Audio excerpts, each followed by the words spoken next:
The movie begins with Nick running to the office at the earliest time of the day, trying to meet up with his opening time of 6 a.m. as he talks about his daily life. His life revolves around work, leaving little time for himself. He reaches the office 2 minutes after his resumption time, and he knows his boss, Dave, will give him a hard time.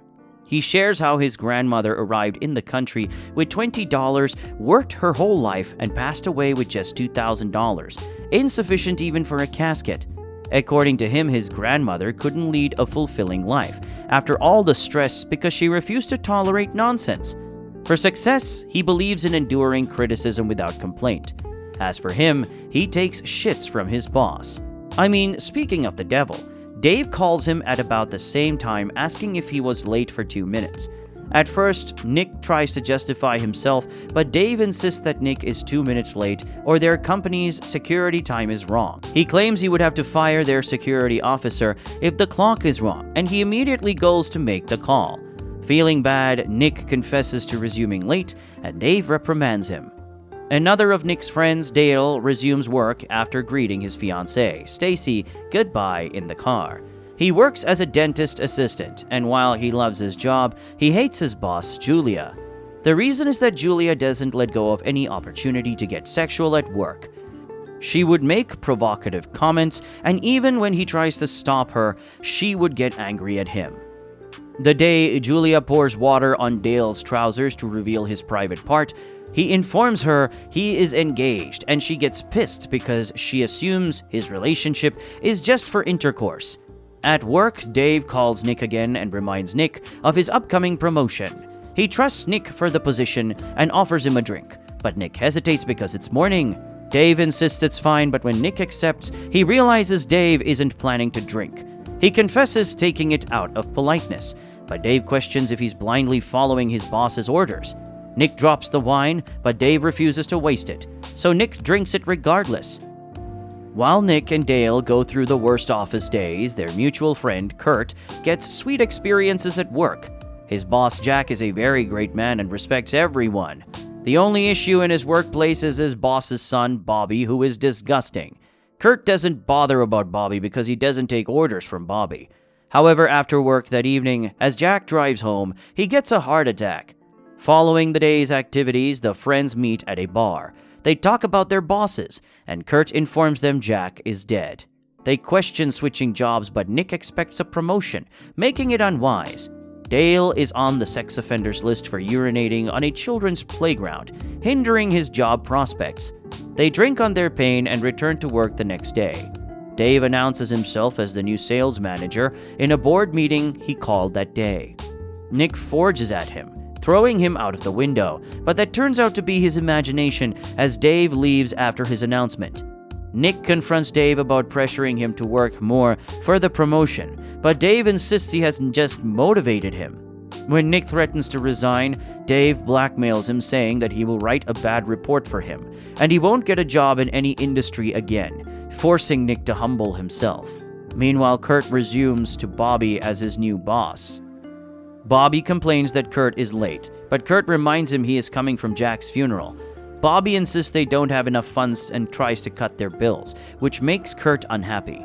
He instructs Kurt to dismiss either the disabled or overweight staff, threatening to terminate Kurt if he refuses. When Kurt fires the crippled staff, he betrays Kurt by announcing that Kurt did it due to his free will. Meanwhile, Julia calls Dale to a closed office wearing a coat and no undercoat. He tries to leave, but the door is locked. She asks him to sit, and she apologizes about how she behaves, asking him to tell her if she ever goes overboard again. She tells him that she respects the concept of marriage and doesn't want to defile it, and for that, she needs him to sleep with her before marriage. Upon his refusal, she points out to him that he is a registered sex offender. In response, he promptly begins to walk away, and she graciously opens the door for him.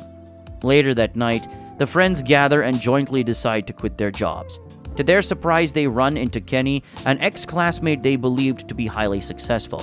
Yet Kenny discloses that his company went bankrupt, rendering him unemployed for the last 2 years, and he's now urgently seeking an income source. They realize they can't resign.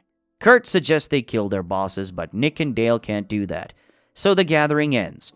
The following day, someone covers Dale's eyes from behind, and the person turns out to be Stacy. She informs him that Julia offered free dental care as a wedding gift, and despite Dale's reluctance, Julia insists. They sedate Stacy for the process, and immediately Julia jumps at Dale, asking that they have intercourse on Stacy's body. Dale gets angry and asks to resign, but Julia says she will tell Stacy he had intercourse with her, even if he does it or not. Julia reveals some pictures she took when Dale was sedated and plans to show Stacy as evidence if he refuses. Furious, Dale runs to his friends and suggests they kill their bosses. They plan to get a hitman, and he takes that responsibility. Dale found a supposed hitman online, but the man turns out to only pee on males. Nevertheless, they decide to find a hitman in a bar. They meet the attendant and ask if there is a hitman, but the question gets the attendant angry and he chases them away. Their journey isn't futile as a man comes to meet them outside. He introduces himself as Motherfucker Jones, offering to help them with their job, and they negotiate for $5,000. While still tolerating each of their bosses, they prepare the money and bring it to Jones. However, he reveals that he is an ex-convict on probation, and he can only be their consultant.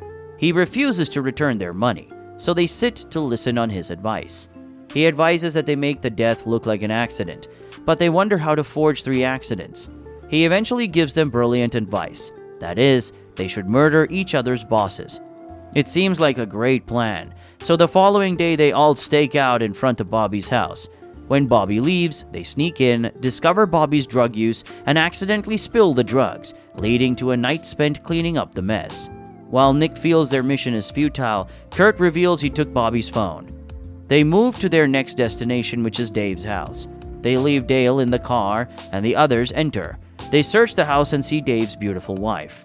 Meanwhile, Dale eats peanuts in the car and throws his waste outside. Coincidentally, Dave arrives and confronts him for littering, but gets an allergic reaction to peanuts and collapses. He asks Dale to stab him with his allergy pen, and as Dale does that, his friend sees him and assumes he is killing Dave, so they run away and mistakenly drop Bobby's phone. Dave survives and his wife returns and thanks Dave for saving him. However, Dave gets jealous after seeing his wife hugging Dale, so he confronts him, and Dale drives away. Dale goes to meet his friends, explaining what's happening, and Nick is disappointed that he saved Dave. They figure that didn't have a bad adventure. They now know Bobby is addicted to drugs, and they can put substances in his drugs, and they can also sneak peanuts into Dave's house, thereby solving their problems. So they move for business the next day. Nick stays at Bobby's house, Dale sneaks into Dave's house, and Kurt to Julia's. However, when Dave finds Bobby's phone and sees Bobby's address, he assumes his wife has a secret affair, so he goes there and shoots Bobby to death. Nick immediately runs away and they meet at the bar, where Dale reveals he couldn't kill Dave, and Kurt tells them he had intercourse with Julia. They feel their problem has been solved because they can now frame Dave for murder, and Julia's sexual desires have been satisfied.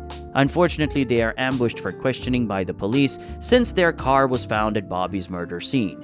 Dale figures there is no evidence against them, so he uses the Fourth Amendment to bail them out.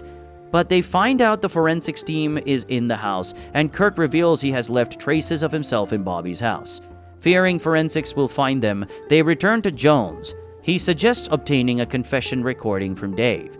He also discloses that he has no murder history, having been arrested solely for video piracy. They decide to visit Dave's house but meet his birthday surprise. They join the party, confront him when he arrives, and he shamelessly confesses while attempting to kill them. Sensing danger, they decide to leave and find Kurt having intimacy with Dave's wife. They start driving off, and amid the commotion, Julia calls asking Dale to fulfill her sexual desires, which he unwillingly accepts.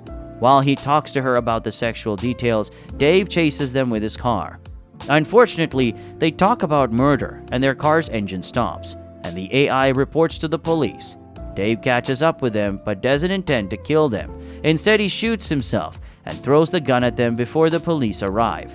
The police arrest them and they beg that the police listen to their recording, but the recording stops when their car stops. They have no evidence, but fortunately the car recorded all of Dave's words when he shot himself, so he is arrested. The police release them and Nick is promoted, and he gets a new boss. The oldest person in Kurt's company becomes the new boss. As for Dale, he realizes he just has to sleep with Julia, so he sets her up with Kenny and takes a video of their unprofessional acts with Jones, so he can blackmail her with it and live a good life at work as the movie ends. Subscribe to watch more videos like this, leave a like to help the channel out, also comment if you'd like us to recap your favorite movie. Thanks for watching.